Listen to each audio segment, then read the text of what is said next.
Saudações, estimados alunos, cadeira de Semiologia Médica da Faculdade de Medicina da Universidade Federal de Pelotas.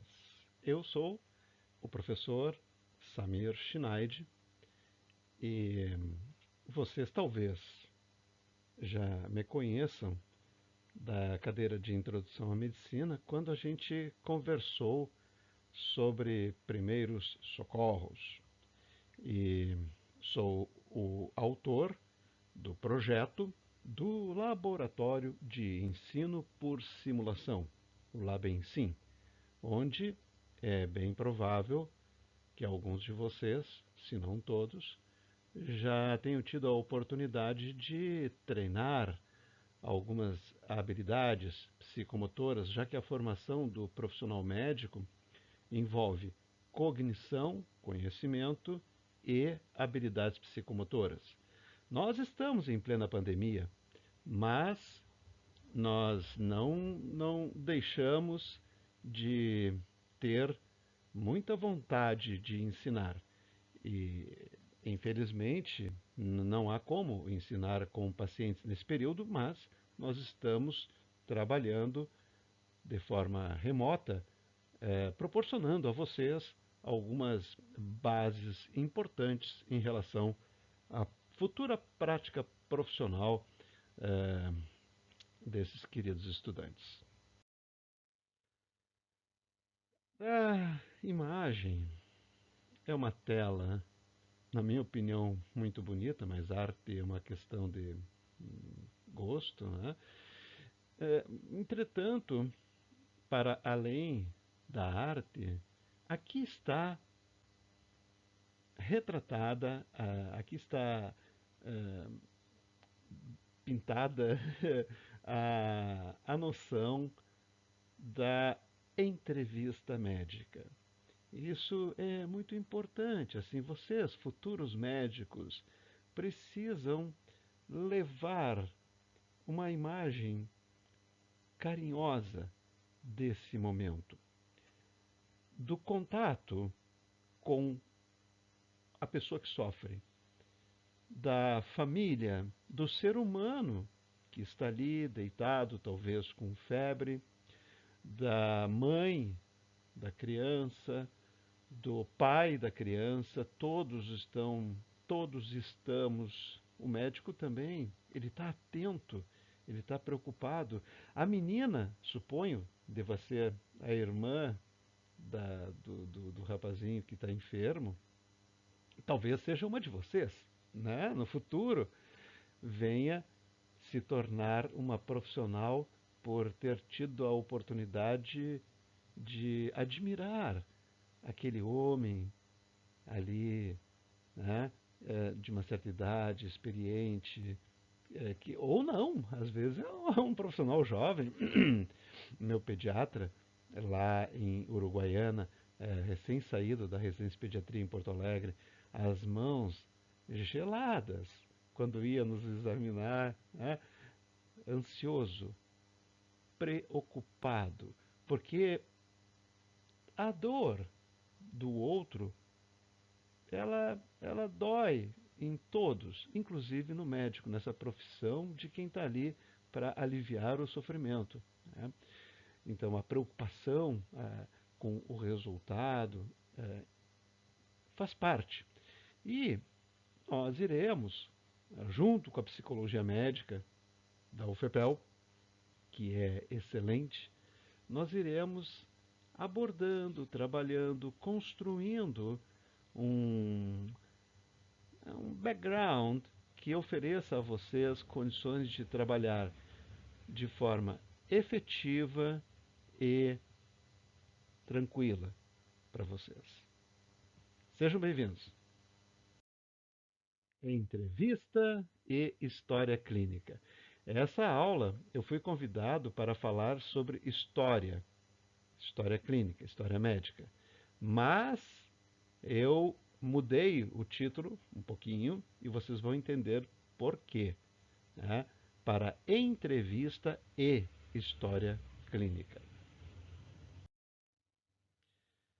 Tudo o que falaremos está embasado na literatura de referência, com exceção dos casos que eu conto, enfim, para ilustrar, para enfatizar a importância de um determinado ponto, né?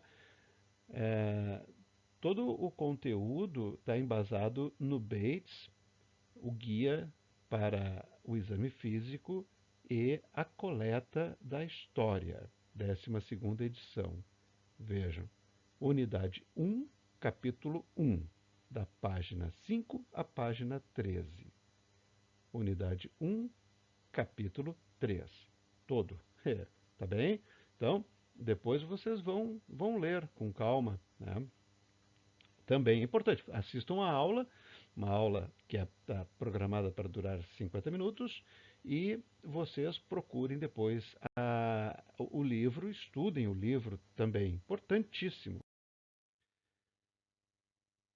Os pacientes nos contam a doença. Basta saber escutar. Ser um bom ouvinte. O Rubem Alves, que eu aprecio muito, um pensador, um filósofo, um psicanalista, um pedagogo brasileiro, tem uma frase que ele diz assim: eu acho até que mais importante do que aula de oratória, as pessoas deveriam assistir aulas de escutatória. Vocês compreendem? Saber escutar, né? Esse professor Rogério Marx é um querido amigo e um excelente clínico, um excelente professor de clínica médica que se aposentou. Está aposentado aqui da Federal, mas continua clinicando. É o clínico do meu pai, da minha mãe, da minha família, né? E ele que cita muito isso, e é a pura verdade. Vocês estão agora num pronto atendimento. São 11 horas da noite. A enfermeira les chama para ver uma paciente com 26 anos, digamos assim que seja a paciente da imagem. Deixa eu pegar o pointer, né? Vou pegar o pointerzinho aqui só um pouquinho. Opções de ponteiro, apontador, laser. Então, les chama porque tem uma paciente com falta de ar, 26 anos. Vocês conversam com a paciente. O que houve? Né? Ah, doutor, ela se queixa de um cansaço. Né? Vocês foram já imaginando 26 anos falta de ar, uma crise asmática, mas não parece uma crise asmática, né? Pessoa que nunca teve isso, que asma é essa, né? Cansaço, né? Então, com asma já conta, olha, estou com uma crise, eu tenho asma, estou com falta de ar. Hum, é, como é que é? Marido junto. É uma coisa muito ruim, doutor. Não consigo nem falar direito. E ela tosse, mas a gente percebe que a tosse é fraca, percebe que tem secreção na via aérea, o som, tá? Gorgolejo, o som de secreção, mas que ela não está conseguindo expectorar, ela não tem forças para expectorar. E aí eu fui até o hospital onde eu ganhei meu nenê. Ah, a senhora ganhou nenê quando tempo? Faz 3 meses. Fui, desde quando a senhora está com esse cansaço? Faz uns 2 meses, compreende? Tá? Então, são os dados da entrevista médica, né?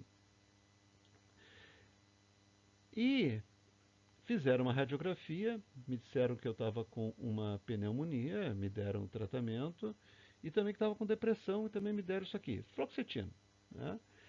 E ali está a paciente. Quer dizer, vejam, se nós não aprendermos a coletar a história da forma como vocês vão aprender agora, neste momento, o mundo do clínico ele virou de cabeça para baixo. Por quê? Porque nós estamos frente a uma coisa que nenhum de vocês viu na vida ainda. Vocês não sabem o que, é que essa paciente tem, né? Vocês já viram uma pessoa com asma, né? Vocês já viram, talvez, uma pessoa com insuficiência cardíaca, né? Então, um clínico experiente, quando ele vai atender um paciente, 26 anos com falta de ar, ele já vai mais ou menos sabendo. E é verdade, a estatística, a probabilidade e o tirocínio, né, acabam, acabam acertando. Compreendem? Mas, essa doença tem um caso para cada 100 mil pessoas.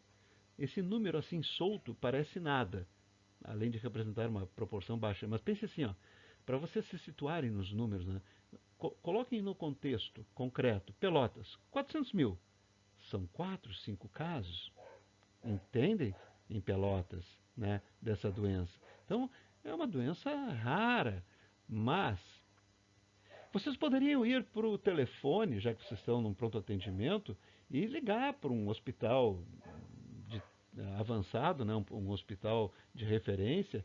Pega o telefone. Boa noite, pois não, colega? Olha, eu aqui estou com uma paciente de 26 anos com falta de ar. Gente, da forma como as nossas emergências são lotadas, a primeira coisa que o colega vai lhe dizer, e com toda razão, é por que não nebuliza ela, né? Nebuliza ela, né? Não, mas é uma pessoa que ganhou neném agora faz pouco tempo, então deve estar com uma miocardiopatia, né? Dá diurético, né? Quer dizer,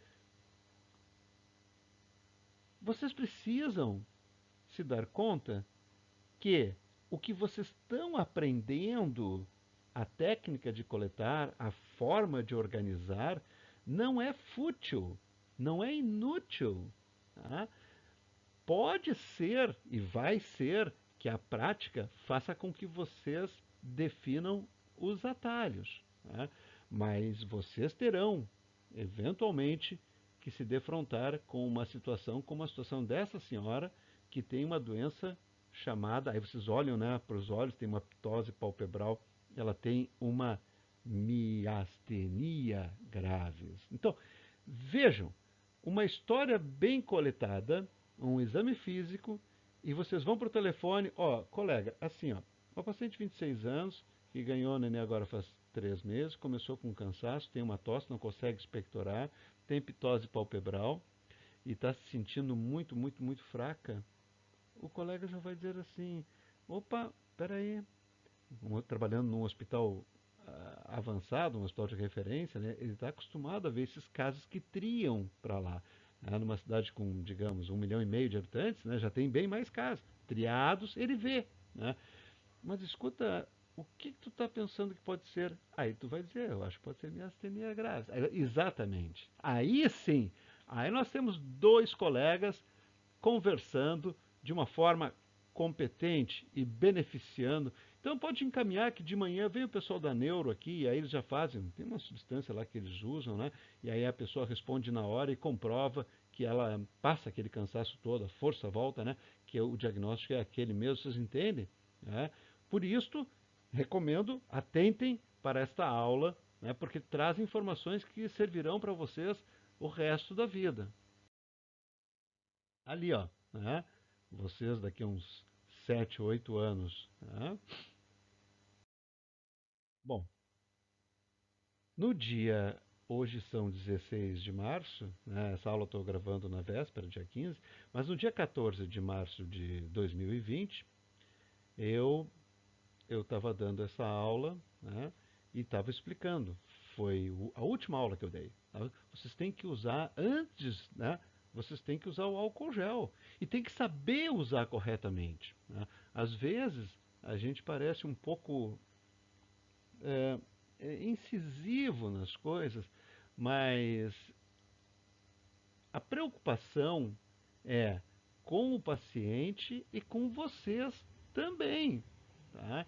Então vocês têm que ter a técnica correta para usar o álcool gel antes de tocar no paciente e depois que terminou por causa de vocês. Tem que hoje em dia, né, temos que usar a máscara, naquela época não tinha, né? Até o álcool isopropílico que eu falava, eu me lembro que os alunos anotavam, porque já estava começando a coisa da pandemia, baixaram as cabeças todas e ficaram anotando álcool isopropílico, sim, para fazer a higiene do estetoscópio, né, higienizar o próprio estetoscópio. Tá? Então, então, quando o Inácio, né, Inas Semmelweis, lá em Viena, né, foi escorraçado, foi xingado, foi expulso, foi demitido, né, porque queria que as pessoas lavassem as mãos, né, é, ele não estava errado. Bom, agora aqui, esta imagem é muito importante para diferenciar a história clínica da entrevista médica. Por que eu mudei o título da aula para entrevista médica? Porque isto daqui, ó, é a entrevista médica. O caos. A pessoa conta as coisas do jeito que ela pode, do jeito que ela quer, da forma como as coisas vêm na cabeça dela. Essas informações, elas, quanto mais espontâneas saírem do doente, mais ricas elas são para nós, mais confiáveis, mais acuradas, mais precisas elas são para que um profissional inteligente aproxime-se da verdade em relação ao diagnóstico da doença que está afetando aquele ser humano. Agora veja, eu pessoalmente sou fã, adoro diagnóstico. Diagnóstico é uma questão da filosofia, é uma questão da abstração, quase que da matemática, né? Mas eu, como professor de semiologia, eu preciso reconhecer que eu preciso reconhecer que muito mais importante do que o diagnóstico é o ser humano que está aqui. Se eu dissesse algo diferente, apesar da minha paixão, né? Mas se eu dissesse algo diferente, que a doença é mais importante que o doente, eu estaria ensinando errado vocês. Tá? Mas também, obviamente, não há que se desprezar o diagnóstico, né? A efetividade da intervenção do médico. Tá bem? Vocês compreenderam? Ó, entrevista médica, a conversa, história clínica, o registro. Importantíssimo. Falando sobre a entrevista médica. É uma conversa com um propósito. Ponto. Atentem. Importante. Negritado. A entrevista médica é uma conversa com um propósito. Estabelecer uma relação de apoio e confiança, coletar dados e oferecer informações. Então, além de coletar dados, o profissional também oferece informações. Tá? Compartilhar a própria doença pode ser terapêutico por si só. Tá? Então, o fato do paciente ter alguém que lhe escute, né, vocês mesmos, os estudantes, né, vocês estão ali escutando. Isto é, é difícil da gente colocar em termos matemáticos, estatísticos, né, epidemiologia, ciência, evidence, mas a vida nos ensina isso e o pessoal da psicologia também corrobora essa ideia de que o problema dentro da gente ele é uma melancia. Quando a gente conta para outra pessoa, ele vira uma ameixa. Né? E esta ameixa, né, esse problema compartilhado, pertence ao mundo real, né? Ao mundo do objeto. Né? Porque o objeto é aquilo que a outra pessoa pode ver também. Né? Isso é um dado importante, uma questão importante para vocês. Os dados objetivos e os dados subjetivos. Tá? Então, eu estou aqui, exatamente aqui onde eu estou, no dia 15 de setembro de 2015, se não me engano. Olhando para o meu computador, tá aqui, ó, e o computador fez assim, ó. Eu pensei comigo, nossa, eu ando estressado mesmo, né? Tu vê, eu estou tendo vertigens. Me joguei para trás aqui nessa cadeira, né? E dei uma suspirada. E a minha filha, que estava sentada no, no sofá ali da sala, é aberto aqui, olhou para mim e disse assim: O que foi, pai? E eu disse: Olha, não sei, mas, perdão, eu tive uma vertigem. Aí diz ela assim: Pai, olha para cima. E aí eu olhei para cima. Aqui em cima tem uma lâmpada, dessas lâmpadas grandes penduradas, né, fluorescentes. A lâmpada estava se mexendo. Vocês entenderam? Primeiro, o problema estava dentro de mim. É o sujeito, daí subjetivo. Tá? Eu avaliava e eu podia contar o que eu estava vendo e o que eu estava interpretando também. Eu estava achando que era uma vertigem, que eu estava, né? Bom, no momento que eu contei e compartilhei com a minha filha, ela escutou o dado subjetivo, mas ela também observou outras questões que pertencem aos objetos. O objeto é aquilo que o outro pode ver. Estão acompanhando? Então, aí eu olhei para ela e olhei para a sala, e tem as correntes que a gente usa para passear com a cachorrinha, e as correntes estavam balançando. E agora, gente, você sabe o que foi isso? Obviamente que eu e ela saímos de casa, né? Fomos para a rua, né? Isso foi um terremoto que teve no Chile e que repercutiu aqui no Laranjal, né? Mas eu trouxe isso tudo para então mostrar para vocês o que é um dado subjetivo e o que é um dado objetivo. Subjetivo, o que eu conto? Uma falta de ar. Objetivo, o que o médico examina, um sopro no coração, né? E o outro pode ir lá e auscultar também, realmente tem um sopro no coração, né? Eu poderia dizer, eu estou com dor de cabeça. Bom, quem é que vai dizer que eu não estou com dor de cabeça, né? Ou eu estou com falta de ar. Quem é que vai poder dizer que eu não estou com falta de ar? Agora, o sopro no coração, as outras pessoas podem objetivamente constatar ou não constatar. Tá bem? Compreenderam direitinho? Isto é muito importante. Compartilhar a própria doença pode ser terapêutico, diferenciar a entrevista da história, diferentes tipos de histórias clínicas. Então, vocês estão, obviamente, sendo apresentados a um protótipo de história clínica, ou no momento da entrevista médica que precede a história clínica.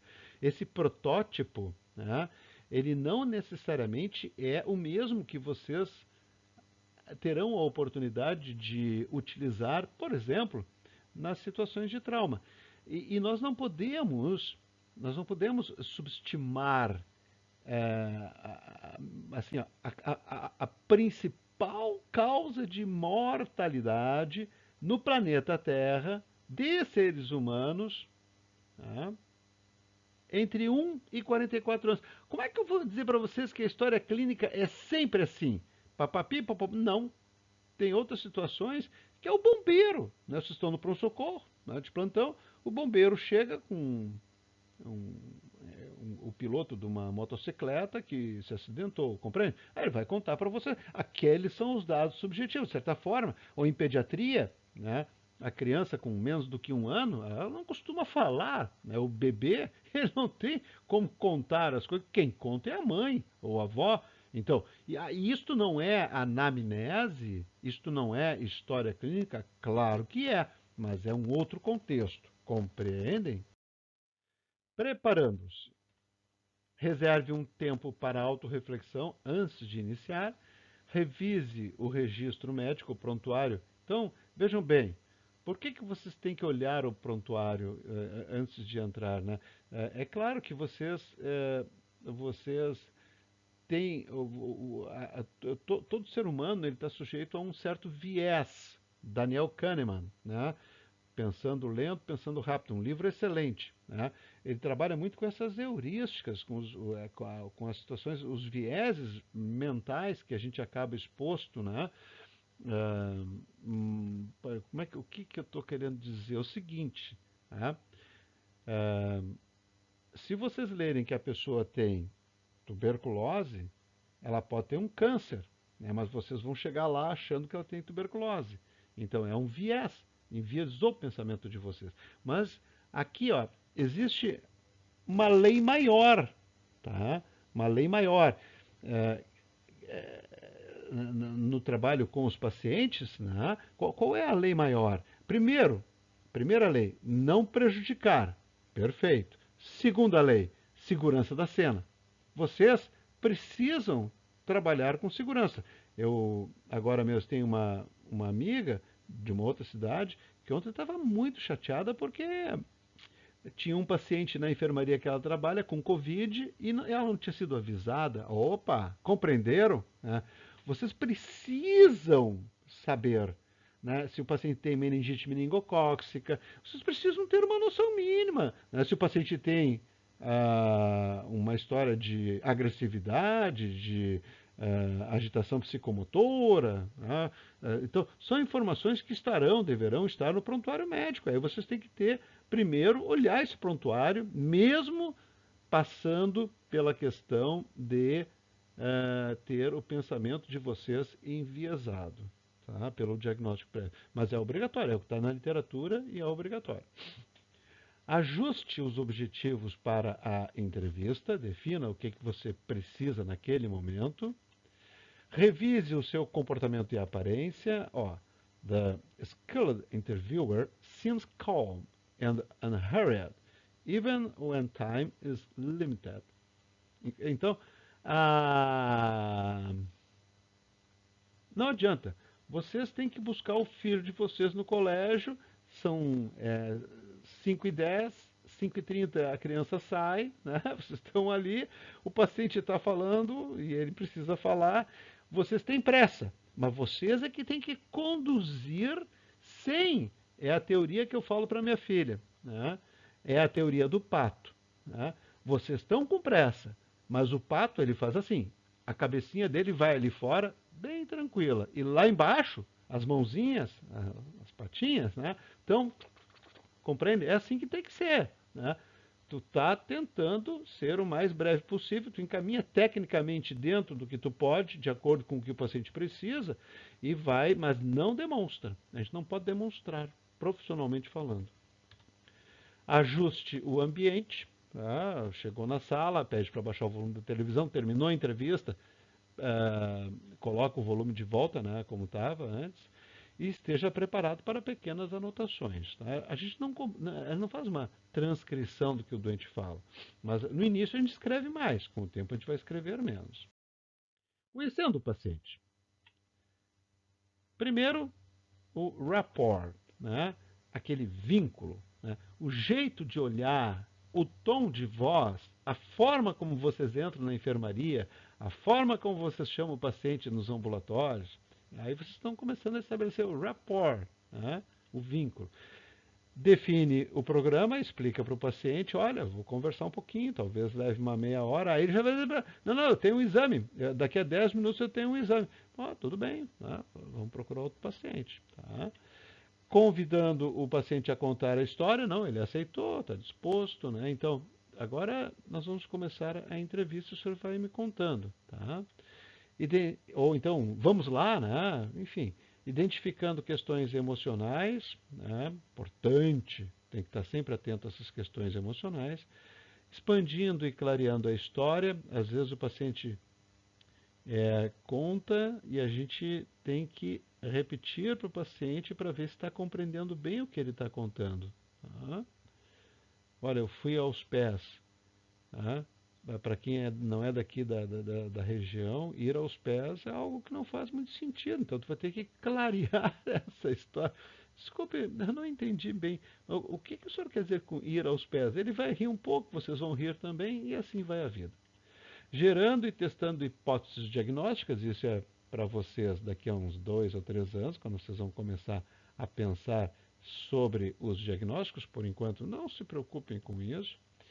Entendendo o problema em conjunto com o paciente, negocia um plano, aqui já é também para quando vocês forem atender lá nos ambulatórios, ou enfim, onde for, né? Vocês vão negociar um plano com o doente e estabelece o follow-up, quer dizer, o segmento, quando é que o senhor vai voltar, quando é que o senhor vai trazer os resultados, como é que vai ser, tá? Enfim. Bom, vamos entender assim, ó. Todo médico que tem medo de ser substituído por um computador deveria sê-lo. Alguém pode olhar esta frase e pensar assim, uma agressão contra os médicos. Ao contrário, é exatamente o contrário. Isso é o reconhecimento do valor do verdadeiro médico, do verdadeiro clínico. Aquilo que vocês serão quando vocês receberem o carimbo de vocês, quando vocês se formarem, né? Quando vocês tiverem o diploma nas mãos, clínicos. de verdade. Tá? Porque o que é um clínico de verdade? Em primeiro lugar, é uma mulher ou um homem, né? Enfim, eu nem sei bem como que a gente fala aí na questão dos gêneros, né, mas também incluindo tudo. Né? Desculpem a ignorância do professor, né? Mas, enfim, né? Digno. Esse é o primeiro ponto. Para que vocês sejam médicos de verdade, vocês precisam ser dignos. Né? É ali que começa tudo. Pessoas honradas, né? Pessoas dignas, pessoas respeitadoras, cidadãos. Né? Depois, a pessoa precisa ter uma noção do ser humano, né? Conhecer o ser humano, a psicologia, né? Da UFPEL. Depois, o sujeito precisa entender de filosofia, ciência e ciência médica. São três coisas diferentes: filosofia, ciência, ciência médica e história da medicina também, né? Para não ser substituído por um computador.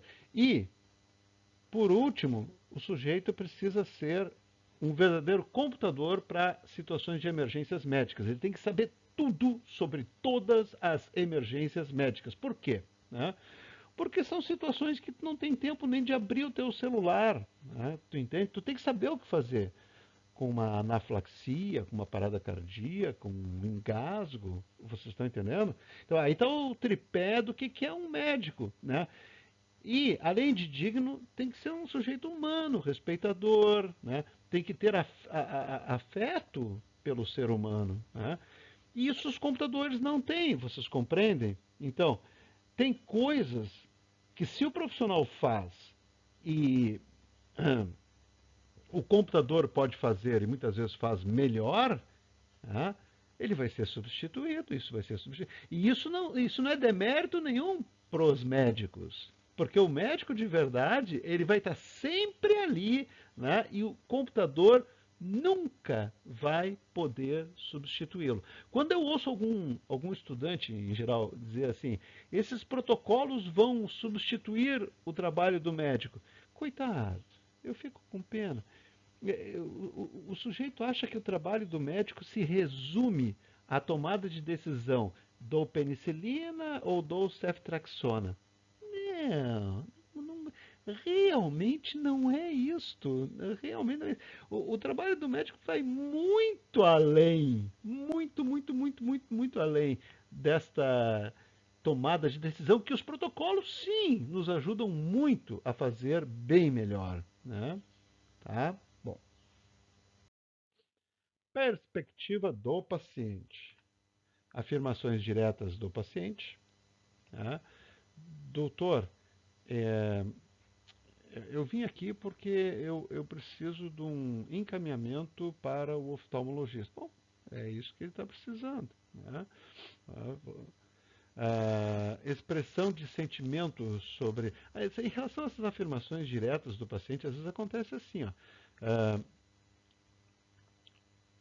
muitas vezes, né, senta na frente da gente assim, eu não gosto de médico, mas bom, vocês não podem entender esta afirmação direta do paciente como algo contra vocês. Do ponto de vista de operadores booleanos, sim, se eu sou o médico e ele está dizendo que não gosta de médico, né, operacionalmente ele está dizendo que não gosta de mim. Mas, do ponto de vista psíquico, da alma das pessoas, né, o que ele está querendo dizer é exatamente o contrário. Doutor, eu gosto tanto do senhor que, apesar de eu não gostar de médico, eu vim aqui porque eu quero conversar com o senhor. Entenderam? Tá? Então, tem que ir um pouquinho além.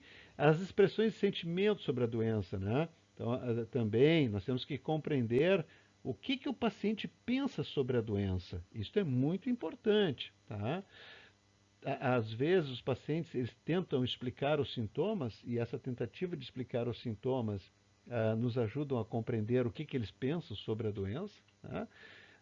Pistas da fala, isso aqui é fundamental, viu? Quando o doente faz uma pausa, ele está falando, ele vem correndo.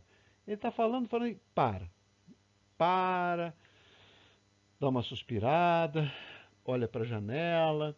Isso é importante, é porque assim, ó, bateu em alguma questão importante, né? Bateu em alguma coisa. Ela veio consultar porque está com dor de cabeça, mas ela está com dor de cabeça porque o marido, infelizmente, nesse meio machista horroroso que a gente vive, tem ciúmes dela e já deu um tapa nela, entendem? Né? Então, ela faz uma pausa. Né? Ela precisa falar aquilo para vocês. Ela está ponderando, né? Ela está vendo a confiança que ela tem em vocês, o que, que vai acontecer, entendem? Né? A última coisa que poderia acontecer nesse momento, a pessoa ali chorando, né, é vocês receitarem uma fluoxetina para ela. Né? Ela não está deprimida, ela está triste. Né? Ela vai continuar apanhando e sorrindo. Não é esta a função do profissional médico. Tá? Não é mesmo. Vocês estão compreendendo? Compartilhando uma história pessoal, tem a ver então isso que eu estou falando, e tem a ver também, às vezes, não é muito correto o paciente conta uma coisa e tu, mas eu já sofri disso também, isso é muito ruim, isso é pavoroso, porque eu também tenho. Não, não é por aí. Ele está contando um sofrimento e vocês também têm. Não, não é. Mas, às vezes, uma história pessoal compartilhada, curtinha, pode ser útil no sentido de estabelecer os vínculos. Né? Pistas comportamentais para preocupações não identificadas, insatisfações ou necessidades não atendidas. Fundamental. Né? Às vezes a pessoa ficou 1 hora e meia aguardando o atendimento. Né? E estava marcado e atrasou porque tu te atrasou, né? Com outro paciente. Então é importante perceber essa insatisfação e questionar o paciente. Né? O que houve que o senhor está, parece um pouco. Doutora, eu fiquei chateado. Aí tu explica, não, mas é que o problema é que eu estava com um paciente com uma suspeita de infarto, eu tive que encaminhar. Foi. Pronto. Então, está atento para esses detalhes. Aqui são vocês. Né? Posso conversar um pouco com o senhor, tá bem? É. Bem, então esse caso, ele, eu trago esse caso para enfatizar a vocês a importância do método que vocês estão aprendendo. Essa é uma imagem da internet, tá? Mas bem poderia ser um paciente lá, sei lá, em Santa Catarina, né? Um paciente que nos procurasse por dor, um homem de 54 anos, dor nas articulações, por artralgia. Tá? E, no fim, aquilo não está melhorando, precisa internar, e o estudante vai fazer uma história clínica, vai fazer uma entrevista e registrar a história clínica de uma forma completa. Ele vai, então, perguntar sobre diversos sistemas, né, que até então nós não tínhamos atentado para o rosto do paciente, né, para as extremidades, o queixo, o nariz. Né, e o estudante então pergunta lá sobre a questão do calçado, né, vai falar sobre o locomotor, e ele conta, olha, eu calçava 39, estou calçando 44, mas esse é um fenômeno que veio a partir de um interrogatório, a partir de uma entrevista médica adequadamente conduzida. Né? Deixa eu ver uma fotografia na sua carteira de identidade. E daí ele percebe a modificação, as artralgias que ele estava apresentando são decorrentes de um tumor de pituitária. Tá? A importância do método, né? Vocês têm todo aquele aspecto assim desajeitado para chegar, enfim, para começar, porque é assim, mas o método que vocês estão aprendendo, em algumas situações, mesmo que aparentemente desajeitado, ele é útil, não é fútil. Bem, por falar em método, fundo amarelo, cá na prova, os 7 atributos. Os 7 atributos de um sintoma: a localização, a qualidade, a quantidade ou a gravidade, a cronologia, as situações em que ocorre, os fatores agravantes ou de alívio e as manifestações associadas. Tá? Lo, qua, cro, si, fa, ma. Aí a gente não esquece mais. Sempre a pessoa conta, né? Sentindo uma dor, onde? Para onde irradia? Como sente? Quanto? Se for quantificar de 1 a 10. Quando começou? Qual é a duração? Qual a frequência? Situações em que ocorrem os fatores ambientais, as atividades pessoais, as reações emocionais. Tem alguma coisa que melhore ou que piore? Mais alguma coisa acompanhando? Tá? Então é isso aí. Os 7 atributos de todo e não apenas da dor, tá? Não é só o decálogo da dor. Qualquer coisa, está vomitando, ficou amarelo, né? Tem falta de ar, a gente vai fazer o louco aquacrocifamar. Aqui, né? That awkward moment, naquele momento horrível, quando o paciente troca a sua história subitamente na frente do professor. Olha como é que vocês ficam. E isso acontece justamente em função dessas perguntas abertas. As perguntas abertas é o segredo de uma história confiável. Tá? É o segredo. Né? São aquelas. eh, aqueles relatos que partem espontaneamente. Quanto mais espontâneo for do paciente, quanto menos induzido for, melhor. Explorando a perspectiva do paciente, os sentimentos em relação ao problema, as ideias sobre a causa do problema, muitas vezes culpa, né? O efeito do problema sobre a vida do paciente, os medos, né? Importantíssimo, tem que explorar essa perspectiva, porque vocês não estão tratando doenças, vocês estão tratando doentes, né? E as expectativas do paciente em relação à doença, aos médicos e aos cuidados de saúde, frequentemente embasadas em experiências prévias, pessoais ou familiares, né? A técnica da entrevista. Um ouvinte ativo, nós somos, um questionário direcionado, a gente tem uma conversa, mas é uma conversa que tem um propósito. A comunicação não verbal, o jeito de falar, a delicadeza, o tom de voz, tudo isso é importantíssimo. E também do paciente para o médico, né? A comunicação não verbal do doente, fundamental. Uma resposta empática, procurando sempre caminhar com os sapatos do outro, usar os sapatos do outro, ou seja, se colocar dentro do outro, a empatia, compreender o outro. A partir do que ele está sentindo, a gente também sentir o que ele sente. E validar os dados. Procurar tranquilizar o paciente sempre que possível, oferecer uma proposta de parceria, sumarizar as informações é fundamental. A gente conta. Então, deixa eu ver se eu entendi bem agora aqui, seu João. Né? Quer dizer que o senhor começou com essa dor, faz mais ou menos um mês, está piorando, acontece aos esforços. Entende? Sumarizou. Né?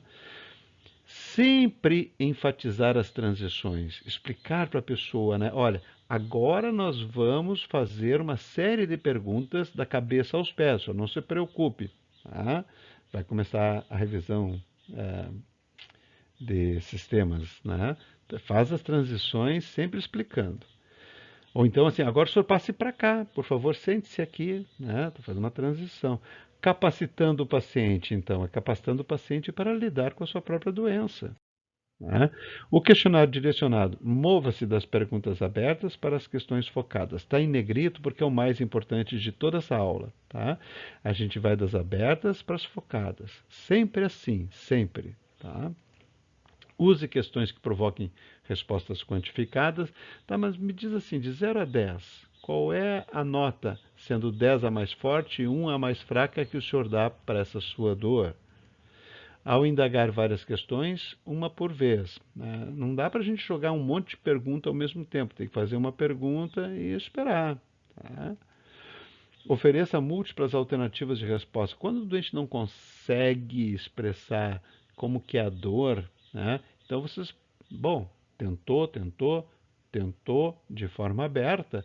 Então nós vamos oferecer várias, em vez de pensar, essa dor é latejante? Não, aí não. Então pergunta assim, ó, essa dor Ela é latejante, parece que está cravando, é uma dor que aperta, é uma dor em cólicas. Como é que é esta dor? Entende? Tá? Várias alternativas para ele se encaixar numa delas.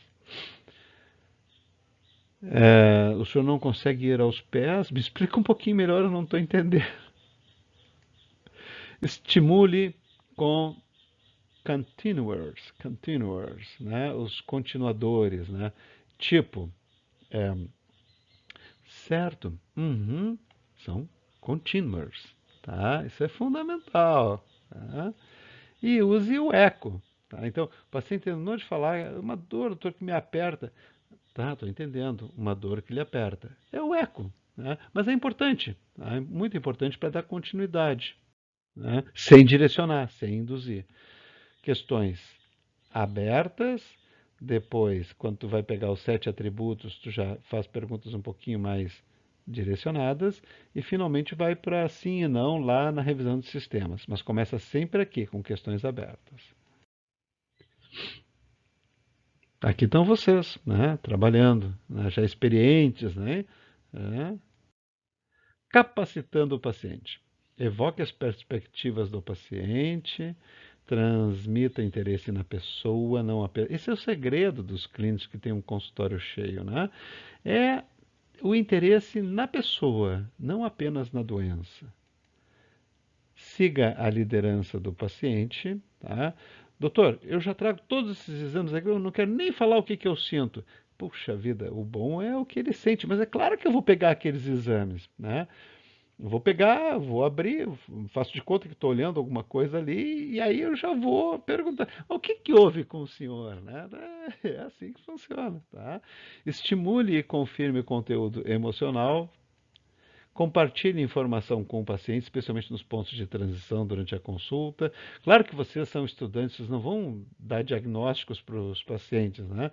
Quando vocês não souberem o que vocês estão vendo ou examinando, revele os limites do seu conhecimento. Sempre. Tá?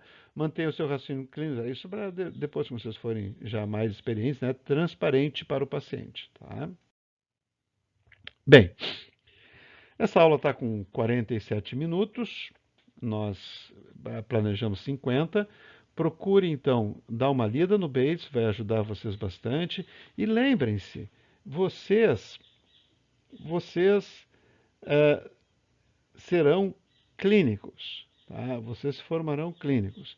A coisa mais importante para um bom clínico é o que vocês trazem de casa, é o que vocês são e é o que vocês serão.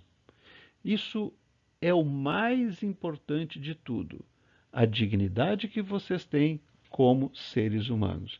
É, não adianta o profissional saber muito, saber tudo, se não for um ser humano digno, um ser humano respeitador e respeitável. Tá? Essa é a essência. Porque muitas vezes eu vi num congresso em Porto Alegre, o Congresso Gaúcho Clínica Médica, não lembro o ano, tá?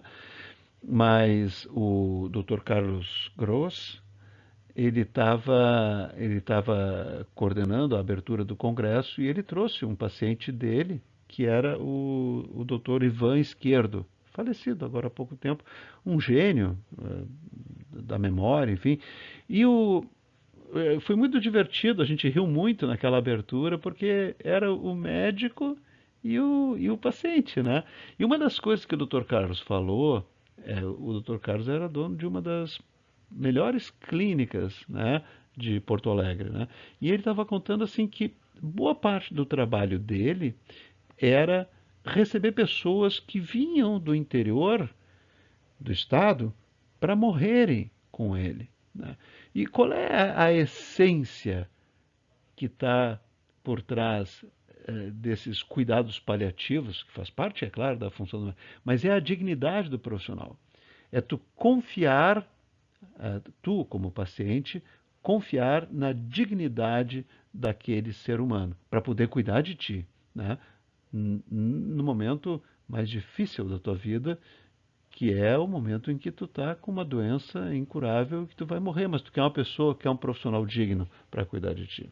Então, pessoal, 50 minutos, exatamente o tempo da aula. Eu quero me despedir de vocês, quero desejar a vocês um bom estudo desta primeira parte diretamente relacionada com a profissão que vocês irão seguir até se aposentarem. Lembrem-se, a entrevista médica é uma conversa com um propósito. E a história clínica é o registro desta conversa que será assunto da nossa próxima aula, tá? Então, amanhã, quinta-feira, nós teremos, perdão, amanhã, quarta-feira, nós teremos a próxima aula, tá?